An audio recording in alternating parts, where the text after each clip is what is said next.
Is that true? Doesn't matter. Alright, let's get this next video started. Oh, I kinda like this show. What is it? I'm not exactly sure. Oh, it's kind of cool. HBomberguy's actually on the show.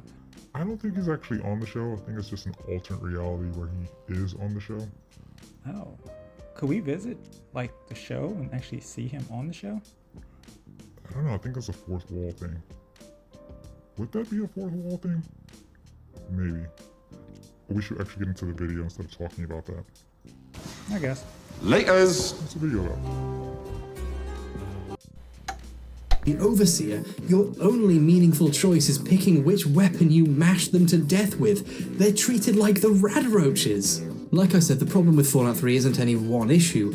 Having a long sequence where you play as a baby and pick your stats from little books is fine, but it's this in tandem with the several other long sequences, the being told how to click a mouse, the escape sequence where most players unavoidably killed a bunch of cops because they weren't given any other choices in this game about having freedom of choice. The character build is garbage too. They took out all the nuance from it. They took out the trait system because traits are scary. For those of you who don't know, traits in the first two games are special choices with positive and negative downsides, which you can start the game with that radically alter the game, like Jinx, which increases the amount of critical failures everyone, including you, can get, making the game a hilarious mess of constant suffering. It's how I make almost every character nowadays, and it adds yet another layer of possibilities to the proceedings, as enemies and allies blow the weapons out of their hands and your dog does such a bad job of biting someone that his leg spontaneously breaks.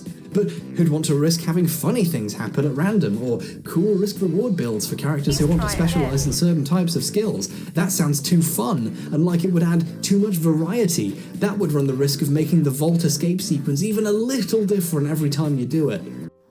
Alright, I got this one. So, I gotta process my words properly. HBomberguy, the reason, again, totally get what you're saying. They took out a lot of great features that they had in previous versions of the game, but again, when you're polishing a game, you're making a game as good as it could possibly be. At the same time, you want to reduce as many bugs as it could possibly have in the game.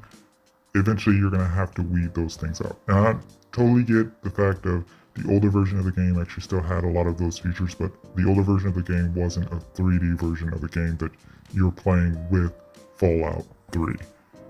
It would make sense for them to limit the amount of things that are going on at the beginning of the game. And I do want to emphasize this because it seems like you're harping a lot, and again, it could be within the first 15 minutes of the video, but you're harping a lot about the fact that you're limited on the amount that you can possibly do at the very beginning of the game, when you understand everything in the vault is the tutorial of the game. So you're not supposed to do crazy, outrageous things that you would do outside of the vault. Outside of the vault, you do pretty much anything that you want. Inside of the vault, of course, you have a set storyline. That's the reason why you're in a vault. That way they can determine what things you do, what situations you run into, what objections you would get from those situations. You can't have everything that could possibly happen at the very beginning of the game in a tutorial. The vault is set up as a tutorial to learn everything. And you just mentioned this 5 minutes ago when you were just mentioning the fact that they're teaching you how to shoot, how to use the mouse, how to do everything, right? This is the reason why I say things are redundant and they just repeat themselves over and over again. But it's me that's going crazy, right? Yeah, you're the one going crazy here. Alright. Well, I guess, well, should we watch a little bit more and then just make more feedback? Well, you missed the fact of talking about before. Yeah, I don't want to get into that. People will try to find holes, and even the modding thing, it's a nothing burger. Yeah. So we'll find something else to do. Yeah. Thank you for your patronage.